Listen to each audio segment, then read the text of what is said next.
Welcome to a new week here on the Retirement Quick Tips podcast.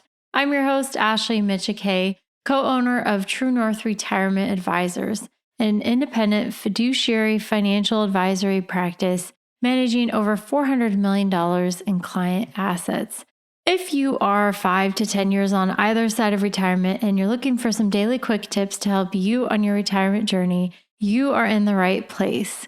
This week's theme is how do I stop overspending?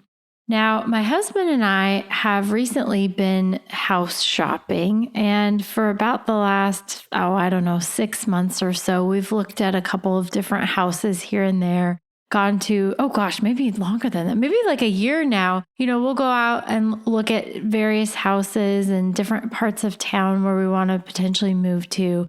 And we're one of the crazy ones who are considering trading a 3% mortgage for a 6.5% mortgage. And we actually were pretty serious about a particular house, but it didn't work out. So the bottom line is we're staying put for now, but we're continuing to house shop. And in that process, my husband and I have had some pretty long discussions about our spending, because what we currently spend money on, what we have to cut back on, if we do happen to move, we would definitely need to tighten our budgets, tighten our belts to be able to afford a bigger mortgage payment, potentially higher other costs also related to moving. Like a lot of the places that we're looking at have a larger size property than where we're currently at. So there's more upkeep. We've also been looking at some older homes too, which come with their own set of expensive problems. So I've been thinking a lot about this issue about spending money, my own spending habits, not all of them are good, and how life comes with trade-offs. Because if I spend too much on clothes or activity for my kids or eating out or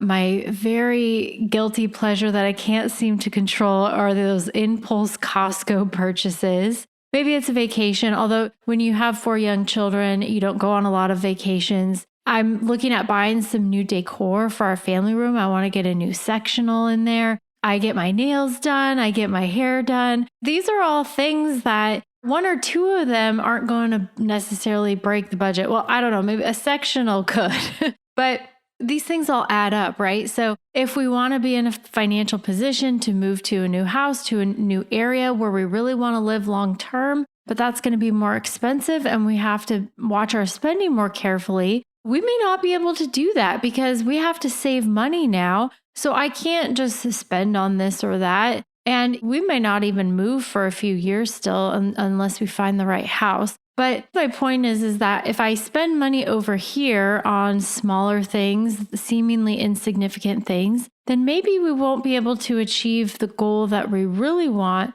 which is to move to a new house. And so I think that's the point with spending, is that there are trade-offs. Every dollar you spend, most of us don't have unlimited funds. We're not Jeff Bezos. We don't just have millions, billions of dollars to spend on whatever we want, not really pay attention to it. And so most of you, like me, we don't have those infinite resources. We have to allocate our money in ways that add value, add meaning to our life, and help us achieve what we really want, not just what we want right now. And so I worry, I was thinking about this, I wonder if I would be able to cut back enough. Because, you get used to spending. I spend a lot more than I did when I was 20 years old because I was broke when I was 20. And so you have this thing, lifestyle creep. Most of you listening are later in your career. You've seen your income go up over time. And so we sort of get used to the new lifestyle, the new spending, and it's hard to adjust and cut back when needed. But I also know that, maybe we won't be able to afford a house. Do I want that, or do I want the freedom to overspend on an Uber Eats dinner once a week, have delivered to my house or something? Okay, so the point is there's trade-offs. And if we spend too much on certain areas, then it doesn't leave enough resources to spend on other things like a comfortable retirement. So this week on the podcast, I'll be taking a look at spending, particularly ways that we overspend, why we overspend, why that's a problem, how it happens, and how to cut back on areas of overspending without feeling like you're imposing too much austerity on yourself. We don't want you to be eating rice and beans every night. I don't want that. You don't want that. I don't know. Maybe you do want that. Maybe you like rice and beans, but not for me.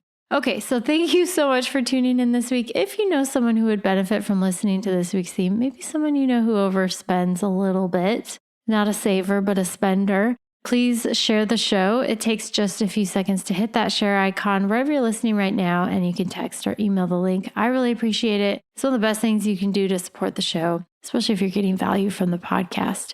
All right, come on back tomorrow where I'm going to dive a little bit deeper and explore the real problem. There's two main problems with overspending, and I'll talk more about that tomorrow. My name is Ashley Micciche, and this is the Retirement Quick Tips Podcast.